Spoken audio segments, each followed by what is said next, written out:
बांधा मों में वो गुण आयो, बांधा मों में वो गुण आयो। कल ब्रच तले जाय जो बंचे, कल ब्रच तले जाय जो बंचे, सोई सोई फलवा पाओ, बांधा मों में वो गुण आयो, बांधा मों में वो गुण आयो। महाराज फरमाते हैं, मन को कह रहे हैं, बांधा यानी मन। हम सब राम भजन करने वाले हैं, हमारे अंदर ये गुण आना चाहिए। क्या गुण आना चाहिए? कल्प वृक्ष के जैसा। कल्प वृक्ष क्या है? कल्प वृक्ष को किसी ने देखा है? नहीं देखा है। कल्प वृक्ष, चिंतामणि, पारस, ये हमेशा वाणी में ये शब्द आते हैं। कल्प वृक्ष ऐसा पेड़ है जिसके नीचे बैठ के अगर कोई हम कल्पना करते हैं वो साक्षात पूरी होती है।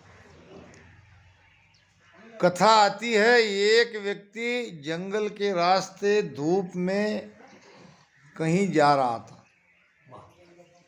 अब रास्ते में एक पेड़ था, धूप काफ़ी लग रही थी। अब उसको लगा कि थोड़ी देर पेड़ के छांव में बैठ जाए। अब वो पेड़ के छांव में बैठ गया। उसके भाग्य से वो पेड़ था कल्प वृक्ष का। अब उसको पता नहीं था। अब स्वाभाविक स्वभाव से पेड़ के नीचे बैठ गया, ठंडी ठंडी हवा आने लगी। अब मन में उसने कल्पना करी, क्या बढ़िया पेड़ है, कितनी घनी छाया अच्छी है। अगर ऐसे धूप में, इतनी घनी छाया में अगर मुझे पानी मिल जाता, जल मिल जाता तो बड़ा अच्छा हो जाता। अब ये कल्पना उसने करी, पेड़ था कल्प वृक्ष का, तुरंत पानी का घड़ा वहाँ आ गया। अब ये प्यास लगी थी, ये सोचा नहीं उसने ये घड़ा कैसे क्या आ गया। पहले तो पानी पी लिया। अब पानी पीने के बाद उसको लगा बहुत अच्छा हुआ, पानी यहाँ पे मिल गया, पानी ठंडा ठंडा पानी भी मिल गया और छाँव में मैं बैठा हूँ। दोपहर का समय आया था, पैदल चल रहा था। अब मन में सहज कल्पना ही, अगर भोजन मिल जाता तो, छाया भी है, पानी भी ठंडा पानी है, अगर भोजन मिल जाता तो बहुत बढ़िया रहता। ऐसी कल्पना करी। अब कल्पना से क्या मिलने वाला है, मगर कल्प वृक्ष का पेड़ था, भोजन की थाली आ गई। सब 56 प्रकार के व्यंजन उसमें थे और क्या खाऊं क्या नहीं खाऊं, भूख तो लगी थी। अब खाने लगा। खाना खाने के बाद नींद आने लगी। अगर यहाँ बिस्तर मिल जाता, पलंग मिल जाता तो बहुत बढ़िया रहता। अब इतनी कल्पना करते ही बिछाना आ गया, पलंग आ गया, ऊपर से ठंडी ठंडी छाया, ठंडा पानी पी लिया, भोजन खा लिया और भोजन से तृप्ति आने के बाद पलंग पे लेट गया। अब लेटते लेटते वो सोच रहा है कि ये मेरे साथ क्या हो रहा है, ये मन में मैं कल्पना कर लेता हूं तो वो बात हो रही है। लेटते लेटते कल्पना करी, क्या कोई ये भूताट की तो नहीं। अब इतना कहते भूत सामने आ गया। अब भूत को देख के डर गया, ये भूत मुझे खा तो नहीं लेगा, मुझे मारेगा तो नहीं। अब भूत आके उससे भिड़ गया। कहने का मतलब कल्प वृक्ष और कहीं है नहीं है, मगर ये राम नाम कल्प वृक्ष है। ये राम नाम ही कल्प वृक्ष है। आप विश्वास से इस राम नाम का रटन करोगे तो अमरलोक में जाओगे जीते जी। कितना विश्वास करते हो राम नाम के? चलो आप सबकी विश्वास की खबर लेते हैं। एक कोई कलाकार था, रस्सी पे चलने वाला। बहुत बार ये प्रमाण देने में आ गया, फिर भी विषय यहाँ निकल गया तो आपको देना जरूरी समझता हूँ। यही आपकी परीक्षा होने वाली है। आप राम नाम पे कितना विश्वास करते हो यही सिद्ध हो जाएगा। एक कलाकार था रस्सी पे चलने वाला, और बड़े शहर में वो अपनी कला दिखा रहा था। बड़े शहर में ऊंची ऊंची बिल्डिंगें रहती है। 2 मंजिली 3 मंजिली बिल्डिंग पे उसने रस्सी बांधी, और बीच में था रोड, और इधर भी 2 मंजिली 3 मंजिली बिल्डिंग थी, 3 मंजिले।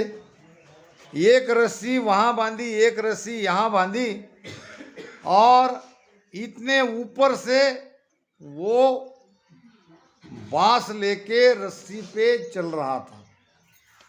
नीचे हजारों लोग थे देखने वाले। उसमें आश्चर्य की बात एक और थी कि अपना छोटा बच्चा उसने अपने कंधे पे बिठा रखा था, और 3 मंजिले बिल्डिंग के ऊपर रस्सी से चल रहा था। सारे लोग श्वास रोक के खड़े थे, देख रहे थे। कुछ बाया रोने लगी थी।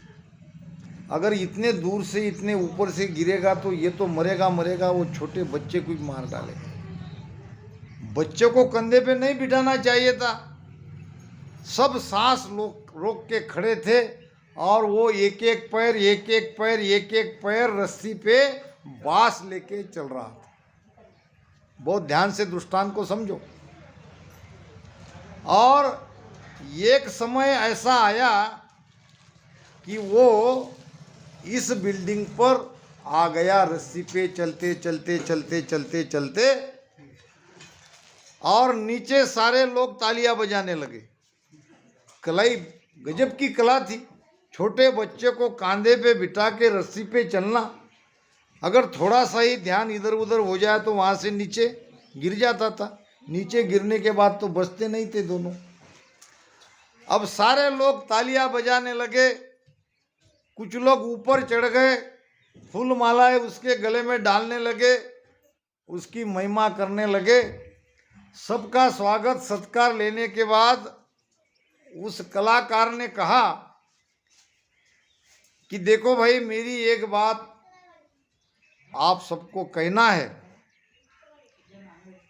वो ये है कि अगर मैं दोबारा इस बिल्डिंग से उस बिल्डिंग तक रस्सी पे चलने लगा तो मैं उस तक पहुंच जाऊंगा। जैसे मैं वहां से यहां तक आया, वैसे यहां से वहां तक मैं रस्सी पे चल के वहां तक पहुंचूंगा। क्या आपके अंदर विश्वास है? क्या कहेंगे लोग?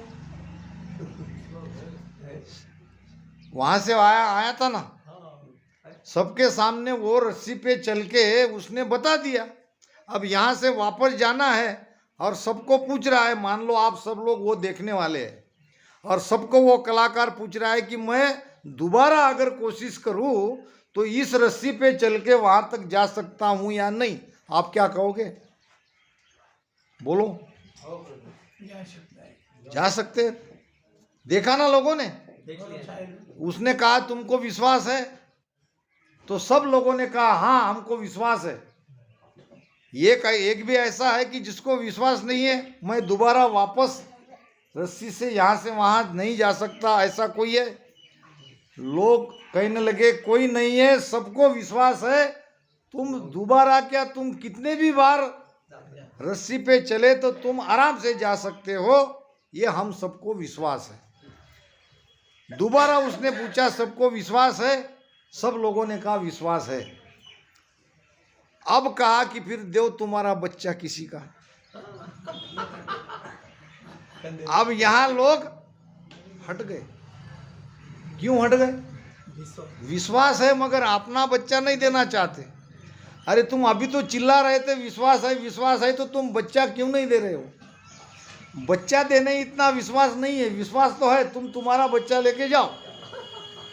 बस यही कमी है, विश्वास की कमी यही है। विश्वास से अगर भजन करोगे तो ये राम नाम कल्प वृक्ष का काम करता है।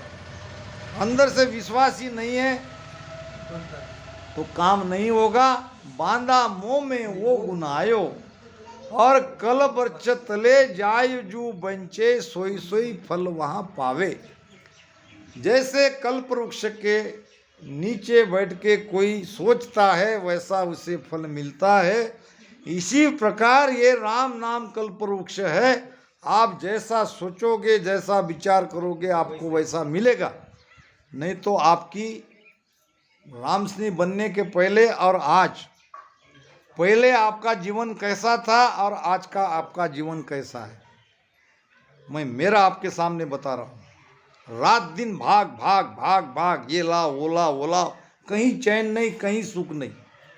कितना भी किया, न पैसा ठहर रहा है, न किसी को हम संतोष दे पा रहे हैं। राम स्नेह बनते ही इसमें पूरा निजमन ला लिया, बाकी सब बातें अपने आप हो रही है। मैं यहाँ वाणी पे बैठ के कह रहा हूँ, मुझे कुछ नहीं करना पड़ता। सब इतना विश्वास के साथ मैं कह रहा हूँ, मेरा आना जाना, खाना पीना, कपड़े लत्ते सब आपके तरफ से, कुछ नहीं करना पड़ता है। क्या कमी है? आराम से वाणी का अर्थ घर पे कर रहा हूँ। 2 दिन 4 दिन जगह कहीं से फोन आ जाता है सत्संग के लिए। 18 की संगत का फोन आज आया, 17 की है, 19-20 की थी तो हमने उसको आगे बढ़ाई। और क्या चाहिए? और मेरी पत्नी यहाँ बैठी है, ये पत्नी ने मेरी गुरु है, उसने मुझे भक्ति में लाया। हालांकि मैं रामस्नेही परिवार का था, मेरे पिताजी रामस्नेही थे, फिर भी मैं रामस्नेही नहीं बना। और आज देखो क्या आनंद है जीवन में, मैं बता नहीं सकता आपको। पूरी तरह से इधर हो जाओ, झोंक दो, आधा आधा से काम नहीं चलेगा। पूरा इधर हो जाओ, नहीं तो पूरा उधर रहो। महाराज कहते हैं एक भजन में, पल में कहे जगत है झूठी, भगति साच है भाई। पल में कहे जगत है झूठी, भगति साच है भाई। ना हो जाय गिर में रतरे, ना तो भगति समाई। ना हो जाय गिर में रतरे, ना वो भगति समाई। राम ना वो भगति समाई। मेरे मन की दुबदा मेटो प्रभु जी, मन की दुबदा में। मन क्या कहता है? घड़ी एक कहे भगत है साची, घड़ी एक क्या कहते हैं, भक्ति सच्ची है और जगत झूठा है। और फिर क्या कहते हैं, अब भक्ति सच्ची है तो भक्ति में कूद जाओ, भक्ति में कूदना पड़ता है।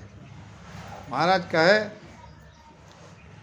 चूको मति सत कर मानो, जे आनंद पद चाओ, डाकर पड़ो जगत को छाड़र, तो घट पर चे पाओ।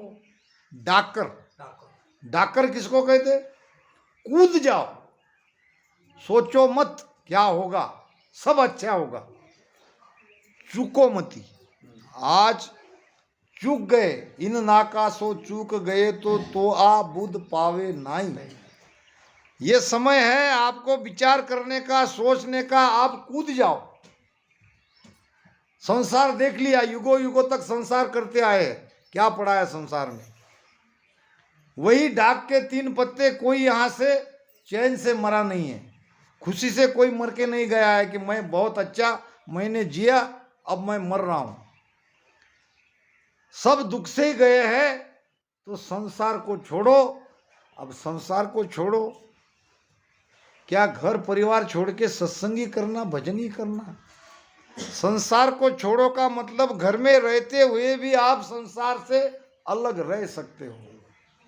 कैसे रह सकते हो, मैं आपको कला बताता हूं। जो करना जरूरी है वो कर लो, मन में संसार को मत रखो। ये घर अपना नहीं है, ये परिवार अपना नहीं है, ये बेटे अपने नहीं है, ये बेटी अपनी नहीं है, सबको छोड़ के एक दिन जाना है। ये भाव से घर परिवार का काम करो, छोड़ो कोई भी नहीं, करो सब, मगर सब में वो आसक्ति मत रखो। ये मेरा है करके मत रखो, तब आएगा आनंद, तब आएगा सुख। नहीं तो हो क्या रहा है, घड़ी एक कहे जगत है झूठी, भक्ति साच है भाई। अब आपने मान लिया कि भक्ति सच्ची है, जगत झूठा है, तो फिर तुरंत ना वो जाए ग्रह में रतरे, ना तो भक्ति समाई। गृहस्थी में भी रत नहीं है और भक्ति में भी पूरी तरह से उतरे नहीं है, दोनों तरफ दुविधा में है। न इधर पूरे है न उधर पूरे है, इधर का भी आधा उधर का भी आधा। ये आधा अधूरा मन से किसी भी काम में आप उतरोगे तो आनंद नहीं आएगा। तो एक तरफ से पूरी तरह से इधर झुक जाओ, फिर इधर का काम कौन करेगा? परमात्मा करेगा, राम जी करेगा आपका सारा, एक भी बात बिगड़ने नहीं देगी। सारी बातें आपसे भी बढ़िया अपने आप होती जाएगी। विश्वास तो करो, ये भक्ति विश्वास की है, विश्वास से भजन करोगे, भक्ति में उतरोगे। महाराज कहते हैं कि चूको मति सत्य कर मानो, जे आनंद पद चाहो। अगर सचमुच आपको आनंद लोक में जाना है तो आज निर्णय करो, यही करो, भक्ति की तरफ मुड़ जाओ, संसार से हट जाओ। मैं फिर कह रहा हूं, छोड़ने की बात नहीं है। घर में रह के घर से अलग रहो, अपनापन निकालो, ये मेरा नहीं है, ये भाव से अपने घर का काम करो। डाक कर पड़ो यानी कूद जाओ, भाड़ भीड़ एकदम कूद जाओ, डरो मत, पानी ठंडा है कि हम डूब जाएंगे, कोई चिंता मत करो, कूद जाओ भक्ति में। कबीर साहब कहते हैं, जिन खोजा तिन पाइया, गहरे पानी पेट, जो बावरा डूबन डरा, रया किनारा बैठ। जो कूद गया उसने पा लिया।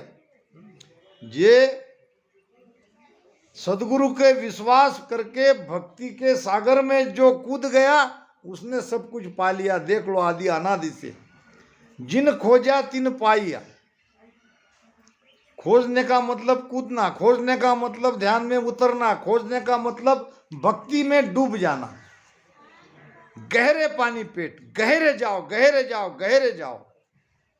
इतना से काम नहीं चलेगा। थोड़ी सी सत्संग सुन ली, उत्सव कर लिया, आधा घंटा 1 घंटा रोज का भजन किया, इसमें इतना से काम नहीं चलेगा। अंदर से कूद जाओ, भीतर में कोई अंतर मत रखो। अब कोई व्यक्ति अगर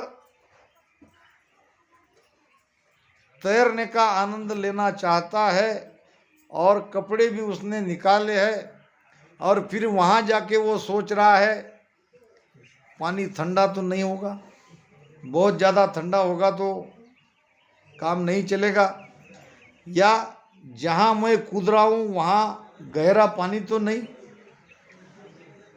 तो सोचने वाला तैरने का आनंद नहीं ले सकता। मन में थोड़ा सा किंतु परंतु आ गया और कपड़े पहन लिए और चला गया।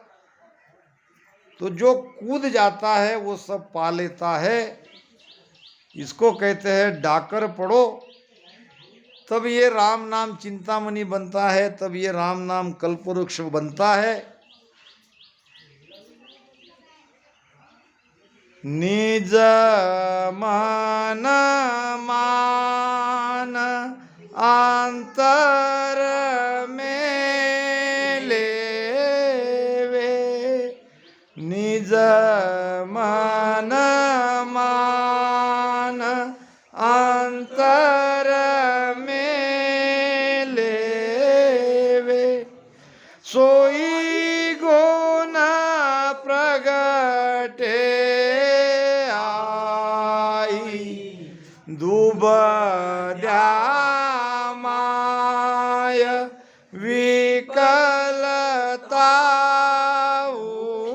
उठे, दुबद्या माय विकलता उठे, सुख नहीं उपजे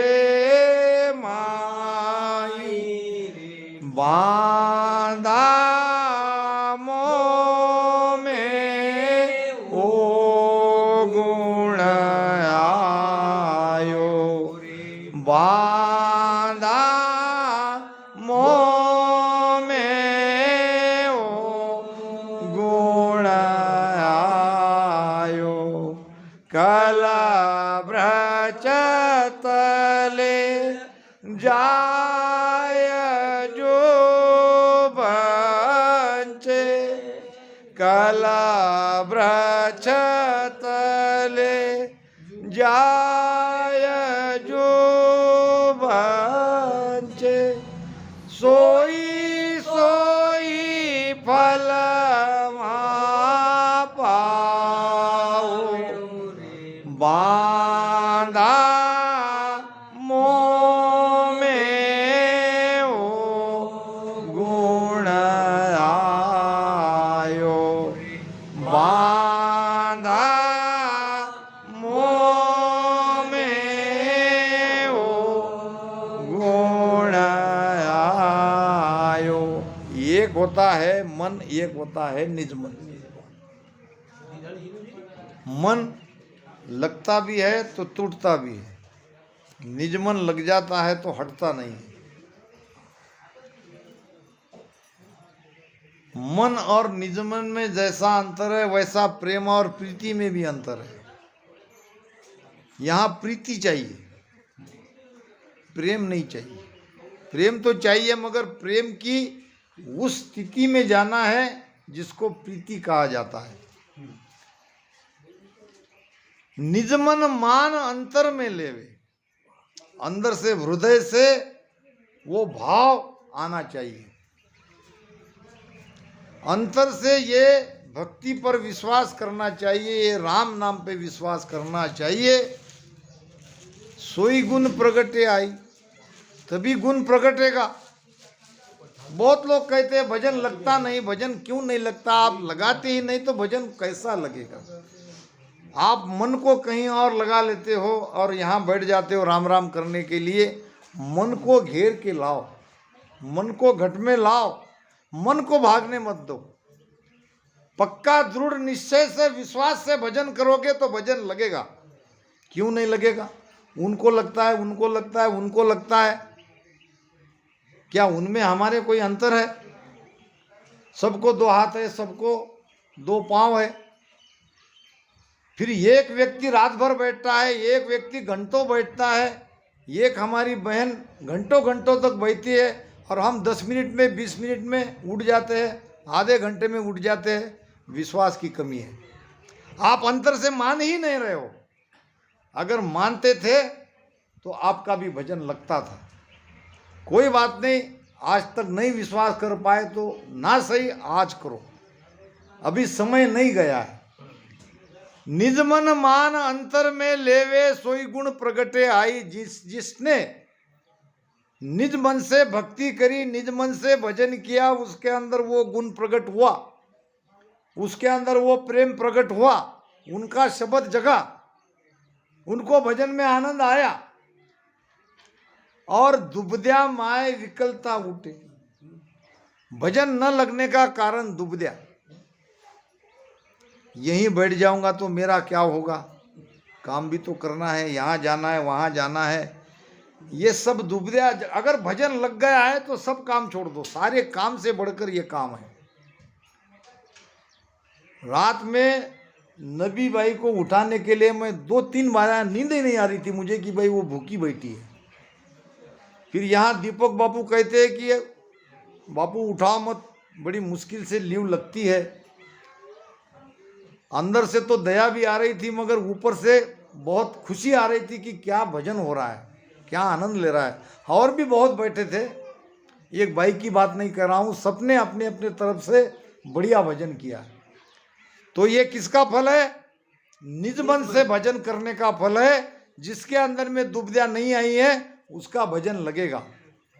सुंद उपसुंद नाम के 2 राक्षस थे, दोनों भाई थे, दोनों बलवान थे। थोड़ी सी दुबद्या अगर आती है तो दुबद्या कितनी घातक सिद्ध होती है, ये प्रमाण मैं आपको बता रहा हूं। ब्रह्मा जी से दोनों राक्षस भाइयों को वरदान मिला था कि आपकी मृत्यु किसी से भी नहीं होगी, किसी शस्त्र से, किसी अस्त्र से, न रात में होगी न दिन में होगी।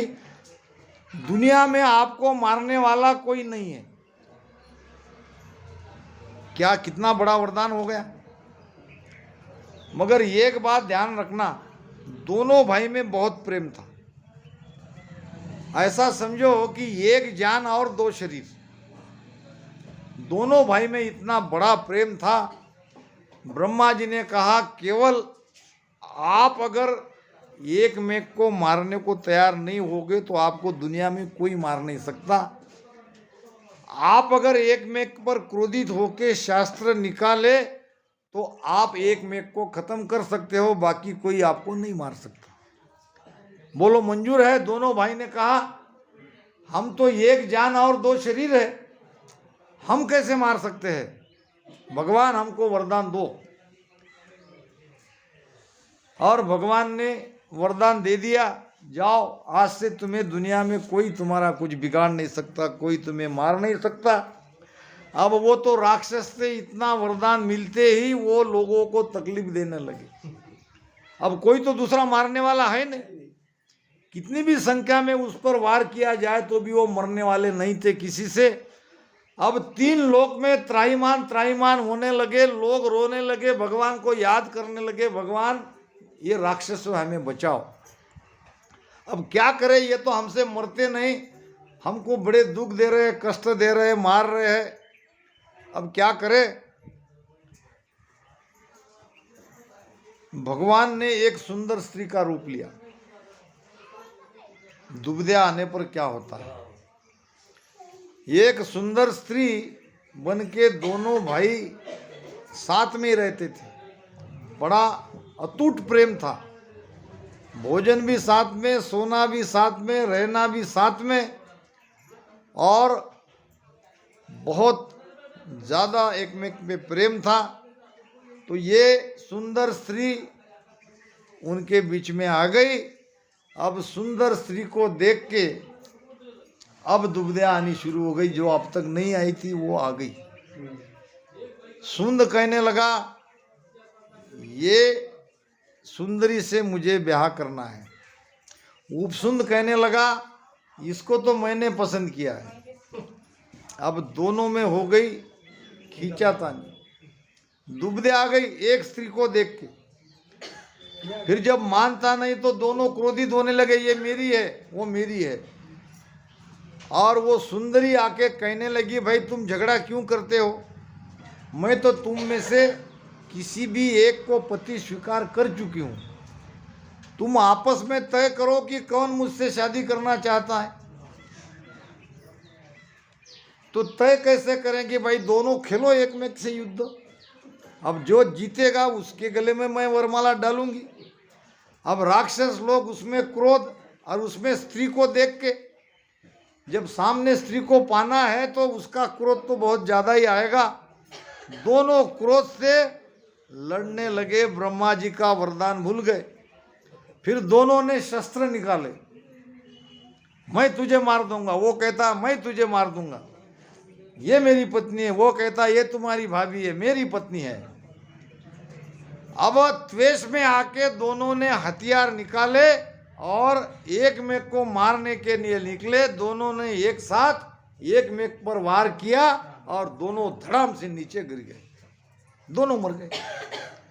अब भगवान तो यही चाहता था दोनों मर जाए। अब वो किसी से मर ही नहीं रहे थे तो उसके अंदर में दुबद्या। तो यही मन सबके अंदर बैठा है, ये मन चोर है, मन में दुबदे आती है। तो मन को रोको, मन को एक और मोड़ो। दुबद्या माय विकलता ऊटी सुख नहीं उपजे माई। विषय तो बहुत बड़ा है।